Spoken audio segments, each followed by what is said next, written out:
Qualcomm beating earnings estimates on both the top and the bottom line. However, the company did take a big hit, of course, to its licensing business. This due to the ongoing disputes it has with Apple and Huawei. Of course, Qualcomm also has a $44 billion deal with NXP that it is still seeking approval for in China. The CEO of Qualcomm is Steve Mollenkopf, nice enough to join us here at the NYSE. Thank you. Thanks, David. Good to see you. Good to see you, too. We just had Larry Kudlow on, the National Economic Advisor, talking a lot about China. Let me start there on NXP. On the conference call, you said right now, quote, it's a difficult from a geopolitical point of view, meaning judging where things are going to go with NXP, not to put words in your mouth. You also went on to say, though, that you expect to ultimately receive approval for the deal. Why? Well, I think a couple things. One, I think there are real talks going on between Washington and Beijing. I think Mr. Kudlow, confirmed that. That's consistent with my view as well. I would say also, if you look, we've had 8 of 9 jurisdictions rule. The remaining one is China. And if you look at, I think it would be a very unusual situation for the rest of the world to approve something and then China not do it. Now, that being the case, this is not a great environment for big deals to get done at this time, but in 90 days, it can be very, very different. And then I would remind people the importance of the technology that we work on, not only to, of course, Qualcomm and Qualcomm shareholders, but to the Chinese market as well. So it's a good situation for China to get this deal done, and I have confidence that that'll happen. If it doesn't happen, of course, we have other levers that we can drive value as well. When we're going to talk about that, do you think the U.S. government's action against ZTE also impacted your ability to get this deal done previous to the last deadline? I would say that's probably more related to just an evidence of a lot of discussion going on between the two countries. I don't know if it's so particular to us or discussion's a nice way to put it. You could also argue it's sort of been a growing series of threats to a certain extent, which doesn't help when you're trying to get a deal done with MOFCOM. Right. But I think it's also consistent with real discussions going on, and real discussions oftentimes lead to settlements and lead to a conclusion of hostilities, and I think that's likely to be the case here. We don't know when, but we're prepared either way. Well, 90 days is what you've got, or a little less than that now. The clock has started once again. Do you worry that it won't be long enough? That you simply won't have enough time for those discussions to get where they need to so that the Chinese feel comfortable? Well, I think everybody would love to have more time, but we decided and decided alongside our colleagues with NXP that we're going to give this 90 days, and if it works, we're very much committed. Both companies are committed to the deal, but if it doesn't work, we have to move on and drive our businesses, and that's what's set up today in the agreements. That's $1.50 a share in accretion you're talking about from this deal, of course, but you've said that if it doesn't get done in 90 days, you go to Plan B, which is a significant buyback? That's what we've communicated, yes, and I think we talked a little bit about that yesterday on the call, and particularly at these prices, we think there's a good return and very little execution risk to do something like that, but our preference, of course, is to close the deal. $20 to $30 billion is what your CFO said you would conceivably buy back if the NXP deal doesn't close, is that right? That's what he said, yep. Why is that a proper number? Well, if you look, we've made some commitments to $1.50 of additional earnings in fiscal year 19, and we're going to achieve them one way or the other, and that's about what it would take to get that done.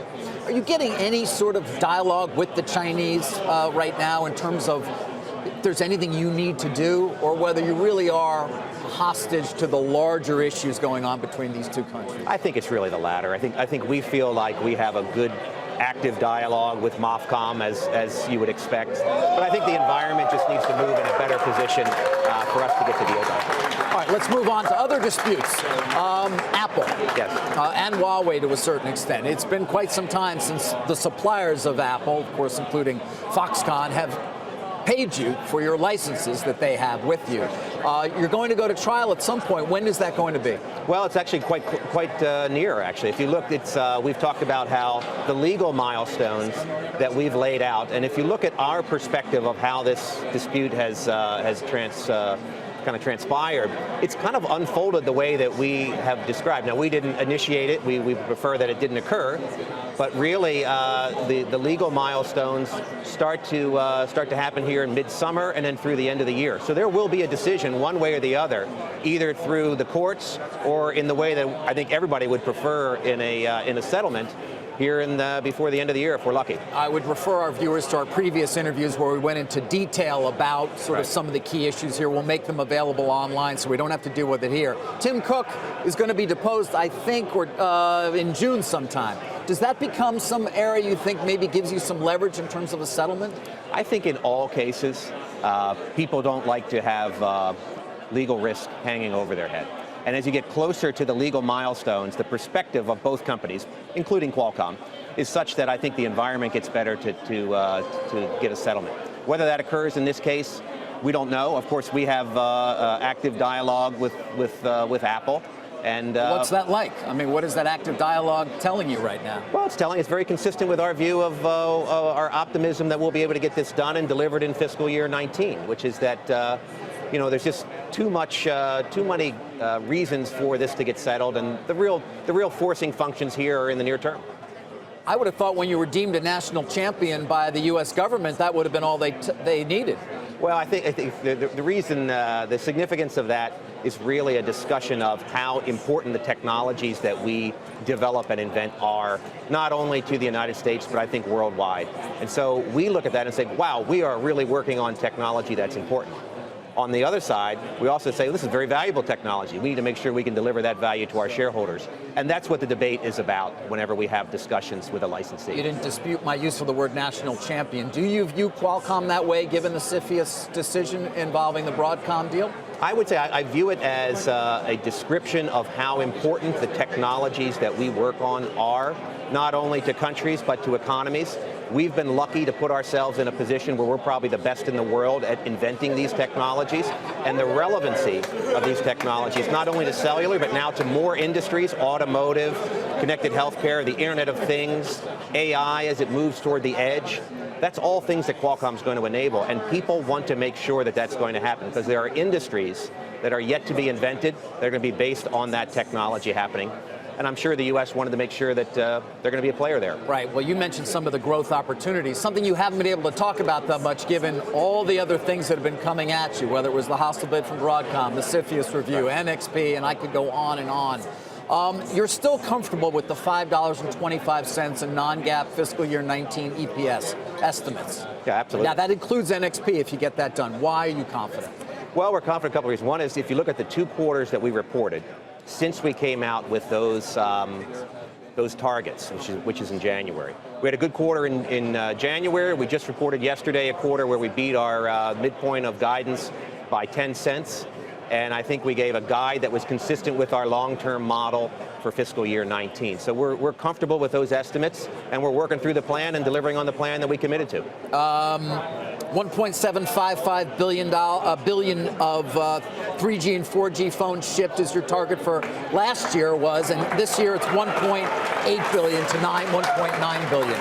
You did say in the call there's a lengthening replacement rates. We've been seeing it in other businesses related to wireless. Is that going to continue in terms of people holding onto their phones longer? Well, I think it's we have seen that. It's consistent with all the data points you get in there. It's also consistent with our model.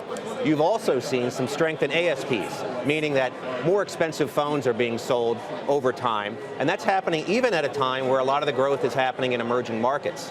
And then right on the heels, we're almost right on the cusp of 5G happening. Right. And that has a benefit not only from the perspective of ASPs, but also for replacement rate. So we don't see anything that's inconsistent with our long-term model. And that deal that you signed with Samsung, the new licensing deal, I think you're capped at $400, is that right, in terms of where you're going to take the percentage on the phones? Is that what you said on the call? That's correct, and that's something that we actually rolled out a little while back. We wanted to make sure people understood that. Does Apple understand that? I think everyone understands that. Well, I would think that Apple, some of their argument has been about that very issue. Does it engage them in some way to say, okay, maybe we take the Samsung deal? I think if you look at our perspective on the licensing business, number one, we think it's in a stable position, in large part built on the success that we have in China and have had for a couple of years. We're extending that successful framework, which has about 150 new licenses signed since we established it 2 years ago. We're extending that to 5G, and we're also, I think, increasing the transparency associated with that program. One of the reasons why we brought the $400 cap up there, so that people understand what it is and what it isn't.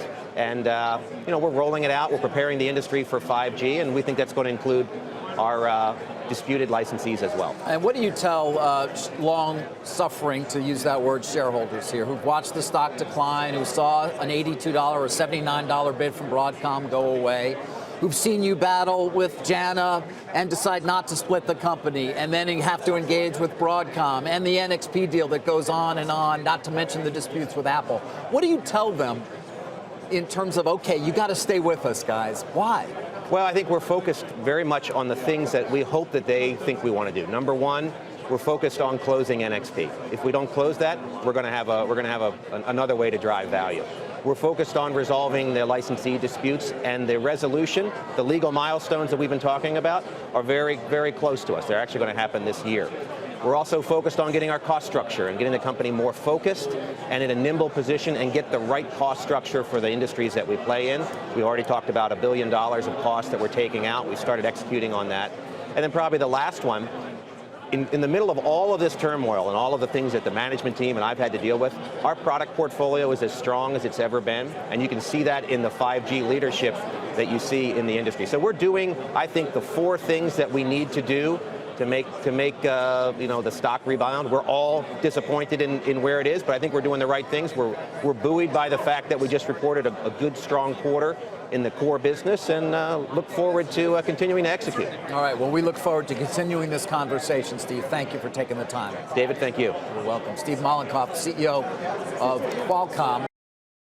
Hey there, thanks for checking out CNBC on YouTube. Be sure to subscribe to stay up to date on all of the day's biggest stories. You can also click on any of the videos around me to watch the latest from CNBC.